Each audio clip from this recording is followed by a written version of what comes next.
And turns out, depending on your role or function, Ryan, you may be using different tools. Mm-hmm. 45 to 50% of the code, actually, 45 to 50% of the queries that Claude by Anthropic receives are all from engineers for writing and or verifying their code. Okay. Right. It's a very different use case compared to a marketer using a chat GPT to generate the most effective email campaigns. Okay. Compared to a financial analyst who may be using Copilot within Excel to actually make their pivot table or rewrite their pivot tables easily.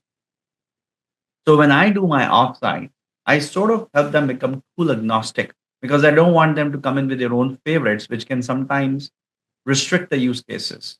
But Mm-hmm. instead, I tie them back to only one thing.